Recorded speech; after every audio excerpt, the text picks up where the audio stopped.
USA से अपनी पढ़ाई कंप्लीट करके कोरिया आ रहा था। सेंग के बाजू में एक बहुत ही खूबसूरत लड़की बैठी हुई थी, इसीलिए वो उसे बार बार देखे जा रहा था। फिर जब प्लेन लैंड करती है तो सेंग एयरपोर्ट पर भी उसी लड़की के पीछे जाने लगता है, लेकिन तभी वहाँ पर उस लड़की का हस्बैंड उसे लेने के लिए आ जाता है। ये देखने के बाद सेंग को बहुत जलन होती है, लेकिन सेंग एक नंबर का ठरकी था। वो एक दूसरी लड़की के पैरों के पास जाकर अपना फोन गिरा देता है ताकि वो उसका वीडियो बना सके, लेकिन वो लड़की उसके फोन को लात मार देती है। सेंग जब मुड़कर देखता है तो वो लड़की कोई और नहीं बल्कि उसके ग्रैंडफादर के दोस्त की ग्रैंडडॉटर भूना थी, जो वहाँ उसे लेने के लिए आई थी। भूना सेंग को देखकर कहती है कि ठरकी कहीं के तुम अभी तक नहीं सुधरे। सेंग कहता है कि भूना तुम तो अब काफी बड़ी हो गई हो। इसके बाद वो दोनों बस में बैठकर अपने घर जाने के लिए निकल जाते हैं। फिर जब वो दोनों घर पहुँचते हैं तो सेंग की मॉम उसे देखकर बहुत खुश होती है। दरअसल सेंग के ग्रैंडफादर और भूना के ग्रैंडफादर दोनों बहुत ही अच्छे दोस्त थे, लेकिन सेंग के दादाजी बहुत कम उम्र में ही चल बसे थे। जिसके बाद भूना के दादाजी ने अपने दोस्त के बच्चे और उसकी बीवी को बिल्कुल अपने बच्चे और बीवी की तरह पाला था, इसीलिए भूना और सेंग का परिवार एक दूसरे के साथ बिल्कुल अपनों की तरह रहते थे। सेंग आते ही भूना के ग्रैंडफादर से मिलने के लिए जाता है क्योंकि वो बीमार थे। भूना हमेशा की तरह अपने दादा को ब्रेकफास्ट करवा रही थी, तभी वो सेंग को अपने पास बुलाते हैं और फिर कहते हैं कि अब तुम दोनों बड़े हो गए हो, मैं तुम दोनों को एक कहानी सुनाता हूँ। वो बताते हैं कि सेंग के दादाजी और मैं पहली बार जंग में एक दूसरे से मिले थे और वहीं से हमारी दोस्ती की शुरुआत हुई थी। हमारी दोस्ती इतनी अच्छी थी कि हम दोनों ने फैसला किया कि हम दोनों अपनी दोस्ती को रिश्तेदारी में बदलेंगे और अपने बच्चों को एक दूसरे के बच्चों के साथ शादी कराएंगे। इसीलिए मैं चाहता हूँ कि तुम दोनों मिलकर मेरे दोस्त की आखिरी इच्छा पूरी करो। ये सब सुनते ही सेंग कहता है कि दादाजी आप भी ना, अब आपकी मजाक करने की उम्र नहीं रही। तभी दादाजी चिल्लाने लगते हैं और कहते हैं कि मैं मजाक नहीं कर रहा, मैं मरने से पहले तुम दोनों की शादी होते हुए देखना चाहता हूँ ताकि मैं अपने दोस्त की आखिरी इच्छा पूरी करके आराम से मर सकूं। ये सब सुनकर भूना बहुत परेशान हो जाती है और कहती है कि मैं एक 15 साल की स्कूल में पढ़ने वाली लड़की किसी अधेड़ उम्र के लड़के से शादी कैसे कर सकती हूँ। इसके बाद वो वहाँ से चली जाती है। उसके वहाँ से जाने के बाद सेंग भी ग्रैंडपा से कहता है कि मैं भी अपनी बेटी की उम्र की लड़की से शादी नहीं करने वाला और फिर वो भी वहाँ से चला जाता है।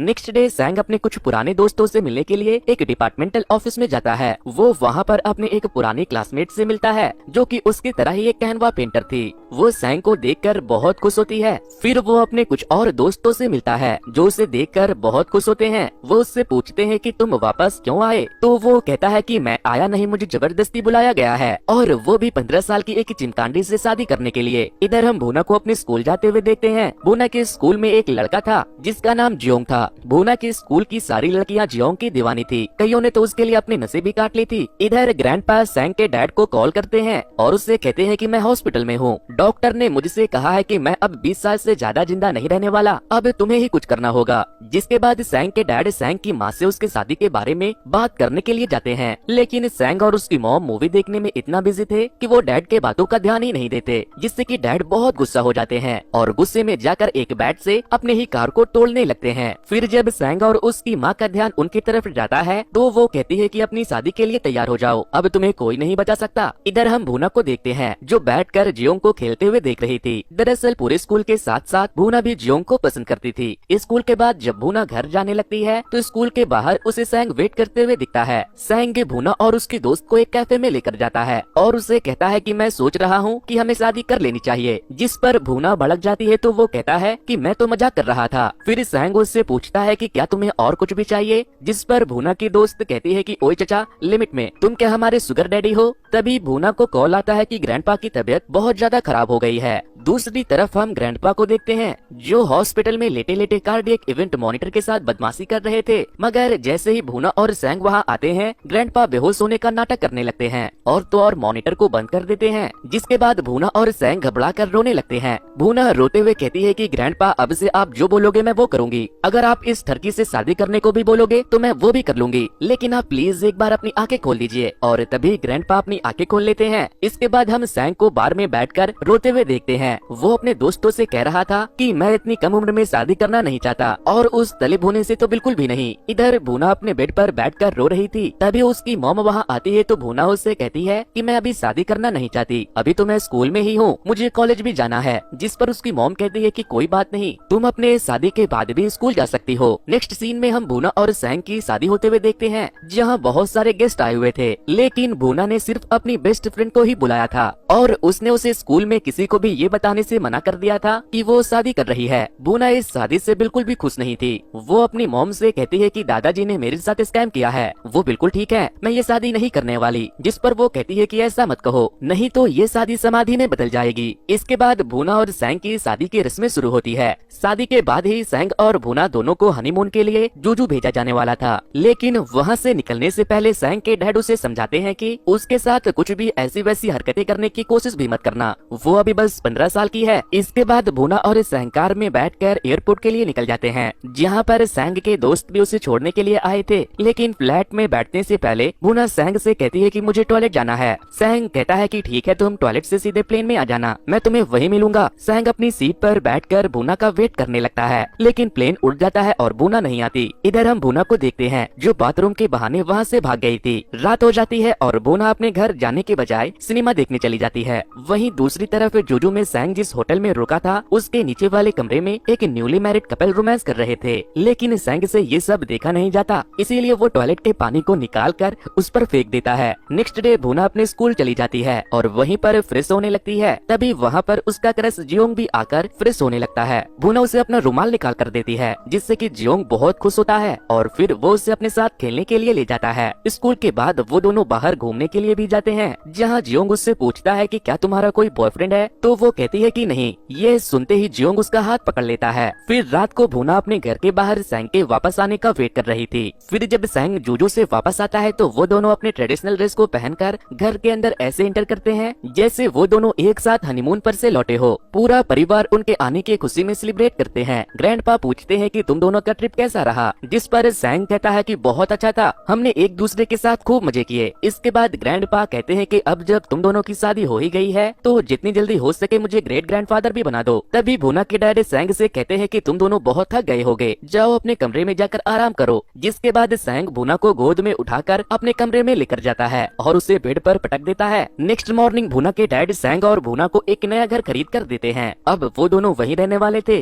भूना को वो घर बहुत पसंद आता है। रात को भूना अपने नए घर के कमरे में बैठकर स्टडी कर रही थी, तभी सैंग शॉर्ट्स पहनकर वहाँ पर आ जाता है। भूना कहती है कि तुम इस हाल में मेरे कमरे में कैसे आ सकते हो। सैंग कहता है कि हमारी शादी हुई है, तुम मेरी बीवी हो, आज तो मैं तुम्हारे साथ ही सोऊंगा। जिस पर भूना कहती है कि क्या तुम पागल हो गए हो। सैंग भूना के करीब जाने लगता है और कहता है कि हाँ हाँ हाँ, आज तुम्हें मुझसे कोई नहीं बचा सकता। लेकिन तभी वो भूना के ऊपर गिर जाता है, जिससे कि भूना बहुत डर जाती है और डर के मारे उसके सर में पेन घुसा देती है। अपने सर से खून बहता देख सैंग उससे कहता है, पागल लड़की, मैं तो बस मजाक कर रहा था। नेक्स्ट डे भूना तैयार होकर अपने स्कूल चली जाती है, जहाँ वो अपनी बेस्ट फ्रेंड को बताती है कि मैं जियोंग को डेट कर रही हूँ। जिस पर उसकी दोस्त उससे पूछती है कि फिर तुम्हारे हस्बैंड का क्या होगा। भूना कहती है कि मैं उसे जियोंग के बारे में पता चलने नहीं दूंगी। इधर सैंग अपने दोस्तों के साथ बैठकर उनके सामने मर्द बनने की कोशिश कर रहा था। वो भूना को फोन करके कहता है कि बीवी तुम जहाँ भी हो अभी के अभी मेरे पास आ जाओ। थोड़ी देर में भूना बार में पहुँच जाती है, लेकिन वेटर भूना को अंदर आने नहीं देता क्योंकि वो 18 प्लस नहीं थी। लेकिन तभी सैंग कहता है कि उसे अंदर आने दो, वो मेरी बीवी है। जिसके बाद भूना अंदर आती है तो सैंग उसे अपने दोस्तों से मिलवाता है। सैंग ने लिमिट से ज्यादा पी रखी थी, इसीलिए सैंग की दोस्त जीसो उसे घर छोड़ने के लिए ले जाती है। कार में जीसो भूना से कहती है कि तुम दोनों एक दूसरे के लिए ही बने हो। भूना कहती है हाँ हाँ तुम कह सकती हो, ये मेरे बचपन से ही मेरे पीछे पड़ा है। अब हमें नेक्स्ट डे भूना को उसके स्कूल में दिखाया जाता है। भूना अपने क्लास की तरफ जा रही थी, तभी उसके स्कूल के कुछ सीनियर उसे पकड़कर अपने साथ ले जाती है और उनमें से एक सीनियर उससे कहती है कि जियोंग मेरा बंदा है, अगर तुमने उसकी तरफ आंख उठाकर भी देखा तो मैं तुम्हें जान से मार दूंगी। तभी जियोंग वहाँ आ जाता है और भूना को प्रोटेक्ट करते हुए अपनी पुरानी गर्लफ्रेंड से ब्रेकअप कर लेता है। इसके बाद वो भूना को अपने साथ लेकर जाता है और उससे कहता है कि तुम मेरी राजकुमारी हो। जिसके बाद शाम को भूना सैंग के साथ सुपरमार्केट में शॉपिंग करने के लिए जाती है, जहाँ भूना ट्रॉली से गिर जाती है, जिससे कि उसके पैरों में मोच आ जाती है। जिसके बाद सैंग उसे अपने कंधों पर उठाकर घर लाता है, लेकिन सैंग बहुत बड़ा कमीना था, वो उसे गलत तरीके से टच करके इरिटेट करता है। फिर जब वो दोनों घर पहुंच जाते हैं तो वो दोनों साथ मिलकर कुकिंग करते हैं। नेक्स्ट डे भूना स्कूल जाती है तो सैंग ऐसे ही टहलते टहलते उसके कमरे में चला जाता है, जहाँ वो जियोंग के साथ भूना की फोटो देख लेता है। ये देखकर सैंग को बहुत बुरा लगता है, लेकिन जब भूना आती है तो सैंग उससे कुछ नहीं कहता अगले दिन सैंग खुद भूना को स्कूल छोड़ने के लिए जाता है। भूना जब अपने क्लास में चली जाती है तो सैंग उसके प्रिंसिपल के ऑफिस में जाता है, जहाँ भूना के स्कूल की एक टीचर सैंग पर लाइन मार रही थी। तभी वहाँ पर उस स्कूल के प्रिंसिपल आते हैं। प्रिंसिपल और सैंग के बीच बातचीत से हमें पता चलता है कि सैंग यहाँ पर बच्चों को आर्ट सिखाने आया है। मिस किम नाम की एक टीचर सैंग को उनके पहले क्लास में लेकर जाती है और बच्चों को बताती है कि आज से मिस्टर सैंग आप लोगों को आर्ट सिखाएंगे। भूना और उसकी दोस्त जब सैंग को वहाँ देखते हैं तो उनके होश उड़ जाते हैं। फिर शाम को स्कूल के सभी टीचर सैंग के साथ पार्टी करते हैं, लेकिन मिस किम पहले ही नजर में सैंग को दिल दे बैठी थी, इसीलिए वो उसके ऊपर फुल लाइन मार रही थी। फिर जब सैंग घर पहुंचता है तो भूना उससे पूछती है कि तुमने सारे स्कूलों को छोड़कर मेरे स्कूल को क्यों ज्वाइन किया, जिस पर वो कहता है ताकि मैं तुम्हारा ख्याल रख सकूं और डोंट वरी मैं किसी से नहीं कहूंगा कि तुम मेरी बीवी हो। जिसके बाद भूना गुस्से में वहाँ से चली जाती है। नेक्स्ट मॉर्निंग जब सैंग की नींद खुलती है तो उससे बहुत तेज सुसु आ रही थी, लेकिन जब वो टॉयलेट जाता है तो भूना वहाँ पहले से ब्रश कर रही थी। सैंग उसे बाहर जाने को कहता है तो वो उसे वहाँ से भगा देती है, जिसके बाद वो किचन के सिंक में जाकर सुसु कर देता है। स्कूल पहुंचकर सैंग भूना की क्लास ले रहा था, लेकिन तभी वो अपना फेस साफ करने के लिए जैसे ही रुमाल निकालता है, भूना देखती है कि सैंग के हाथ में उसकी पैटी है। दरअसल सैंग जल्दीबाजी में रुमाल की जगह भूना की पैटी ले आया था। भूना सैंग को इशारा करती है, जिसके बाद सैंग उसे वापस अपने पॉकेट में रख लेता है। लंच में मिस किम सैंग के लिए अपने घर से लंच लेकर आई थी। वो सैंग को अपने साथ ले जाकर लंच कराने लगती है और उसके साथ फ्लर्ट भी करती है, लेकिन इस बीच स्कूल के सारे बच्चे मिस किम और सैंग को देख रहे थे। स्कूल के बाद सैंग जियोंग से मिलने के लिए जाता है और उससे पूछता है कि क्या तुम ही जियोंग हो। वो कहता है हाँ, जिस पर सैंग गुस्से में उसके तरफ बॉल फेंकता है और कहता है कि तुम अपने लिमिट में रहा करो। लेकिन तभी मिस किम सैंग को देख लेती है, इसीलिए सैंग स्कूल की दीवार क्रॉस करके वहाँ से भाग जाता है। घर पहुँचकर सैंग अश्लील वीडियो देख रहा था और भूना उसे ऐसा करने से मना कर रही थी, लेकिन तभी कोई उनके डोर को नॉक करता है। सैंग जब दरवाजे पर जाकर देखता है तो मिस किम वहाँ आई थी। उसे देखते ही सैंग और भूना के सामान को जल्दी जल्दी छुपाने लगते हैं। फिर जब मिस किम वहाँ आती है तो उसे पर्दों के पीछे कोई दिख जाता है। वो उसे देखने के लिए जाने लगती है तो भूना पर्दों के साथ वहाँ से भाग जाती है। मिस किम सैंग से पूछती है कि कौन थी वो, तो वो कहता है कि वो मेरी कजन है और वो दिमाग से थोड़ा पैदल है। अब हमें अगले दिन का सीन दिखाया जाता है, जहाँ भूना सैंग को तैयार कर रही थी, क्योंकि आज वो अपनी मिलिट्री सर्विस देने के लिए जाने वाला था। सैंग तैयार होकर मिलिट्री कैंपस चला जाता है, लेकिन थोड़ी देर के बाद भूना सैंग के लिए लंच लेकर मिलिट्री कैंप पहुंच जाती है। सैंग लंच खाने लगता है, मगर तभी वहाँ पर सैंग के सीनियर पहुंच जाते हैं और उसे बाहर का खाते हुए देख लेते हैं, जिसके बाद वो उसे पनिश करते हैं। लेकिन जब भूना अपने हस्बैंड को पनिश होते हुए देखती है तो वो उसके सीनियर को जाकर खूब गालियाँ देती है और कहती है कि खबरदार आज के बाद जो तुमने मेरे हबी को पनिश किया। फिर शाम को सैंग और भूना मिलकर अपने आर्मी वाले दोस्तों के साथ कैरियोके पार्टी करते हैं, जहाँ वो लोग खूब डांस वांस करते हैं। पार्टी के बाद जब सैंग और भूना घर जा रहे थे तभी वहाँ पर कुछ चोर आकर उन्हें लूटने की कोशिश करते हैं और सैंग को मारते भी हैं, जिसके बाद भूना एक डंडे से मार मार कर उनका सर फोड़ देती है। जिसके बाद पुलिस उन्हें पकड़कर पुलिस स्टेशन ले जाती है। पुलिस वालों को लगता है कि सैंग भूना का सुगर डैडी है, लेकिन सैंग कहता है कि नहीं, ये मेरी पत्नी है। जिसके बाद पुलिस वाले वहाँ पर उनके तरफ से किसी को स्टेटमेंट देने के लिए बुलाते हैं। सैंग स्कूल के प्रिंसिपल को वहाँ बुलाता है, मगर प्रिंसिपल के साथ साथ मिस किम भी वहाँ आ जाती है और मिस किम को जब पता चलता है कि सैंग शादीशुदा है तो उससे बहुत जलन होती है। नेक्स्ट डे मिस किम स्कूल के सारे बच्चों को टीम बनाकर स्कूल फेस्टिवल के लिए डेकोरेशन का काम देती है, लेकिन वो भूना को सारा काम अकेले करने को कहती है। भूना को मिस किम ने एक बहुत बड़े पोस्टर को पेंट करने का काम दिया था, जिसे वो अकेली नहीं कर सकती थी, इसीलिए सैंग भूना के दोस्त को उसकी हेल्प करने को कहता है। वो लोग थोड़ा सा काम करके चले जाते हैं, जिसके बाद सैंग वहाँ जाकर उसके पोस्टर को पेंट करने लगता है। लेकिन तभी स्कूल की कुछ लड़कियाँ जो भूना की सौतन थी वो सैंग को देख लेती है। अगले दिन भूना जब स्कूल आती है तो वो देखती है कि उसकी पेंटिंग काफी दूर तक हो गई है। वो अपनी दोस्त से पूछती है कि ये किसने किया, तो वो कहती है कि तुम्हें याद नहीं क्या, कल हमने ही तो किया था। दरअसल सैंग ने ही उसे भूना की मदद करने के साथ साथ उसे ये सब बताने से मना किया था कि वो उसकी हेल्प कर रहा है। इसी तरह भूना का आधा से ज्यादा काम कंप्लीट हो जाता है। फिर एक दिन भूना अपने दोस्त से सैंग के बारे में बात कर रही थी, लेकिन तभी उसकी सौतन जो बाथरूम में थी वो उसकी सारी बातें सुन लेती है। भूना के घर जाने के बाद सैंग अपने दोस्तों के साथ वहाँ आता है और उनके साथ मिलकर भूना की पेंटिंग को फिनिशिंग देने लगता है। वहीं हम भूना के भाई को देखते हैं जो एक स्टोर में अपनी स्टोरी के लिए किसी लड़की का वीडियो बना रहा था, लेकिन तभी वो वहाँ पर भूना और जियोंग को देख लेता है, जिसके बाद वो उन दोनों का वीडियो बना लेता है, लेकिन भूना उसे नहीं देख पाती। इसके बाद वो जियोंग के साथ एक रेस्टोरेंट में जाकर डिनर करने लगती है। तभी सैंग उसे मैसेज करता है कि मंथली फैमिली डिनर पर सभी तुम्हारा इंतजार कर रहे हैं। जिसके बाद भूना रेस्टोरेंट से भागते हुए फैमिली डिनर में पहुंचती है, लेकिन तभी भूना का भाई उन्हें भूना और जियोंग का वो वीडियो दिखा देता है। वीडियो देखते ही भूना वहाँ से भाग जाती है, जिसके जिसके बाद सैंग उसके पीछे जाता है।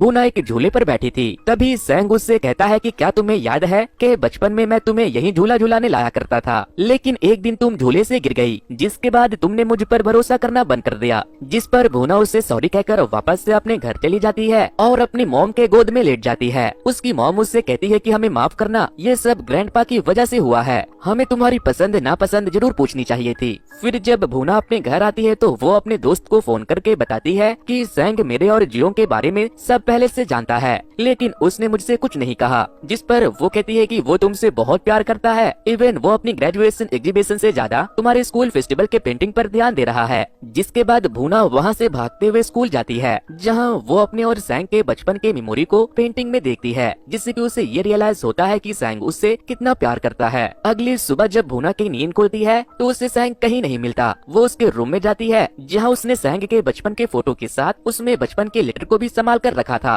अब हम भूना के स्कूल फेस्टिवल को होते हुए देखते हैं, जहाँ सभी लोग परफॉर्म कर रहे थे, लेकिन भूना सैंग को ढूंढ रही थी। तभी सैंग को स्टेज पर स्पीच देने के लिए बुलाया जाता है, क्योंकि आज उसका स्कूल में आखिरी दिन भी था। सैंग स्पीच दे रहा था। तभी भूना की सौतन पूरे स्टेज पर ये बता देती है कि हमारे सर शादीशुदा है और सर की बीवी कोई और नहीं बल्कि भूना है। जिसके बाद सैंग कहता है कि मैं मानता हूँ कि भूना मेरी वाइफ है, लेकिन इसमें उसकी कोई गलती नहीं है। ये शादी भूना ने अपने ग्रैंडफादर के आखिरी विश को पूरा करने के लिए मजबूरी में किया है, जबकि वो जियोंग से प्यार करती है। लेकिन मैं आप लोगों के आगे अपने हाथ जोड़कर भीख मांगता हूँ कि आप भूना के शादीशुदा होने की वजह से उसके साथ कोई भेदभाव ना करे। लेकिन भूना भी सैंग की बातों को सुनने के बाद रोने लगती है और उससे कहती है कि मैं बचपन से तुमसे ही प्यार करती हूँ, लेकिन ये बात मुझे बहुत देर से पता चली और मुझे फर्क नहीं पड़ता कि कोई मेरे या तुम्हारे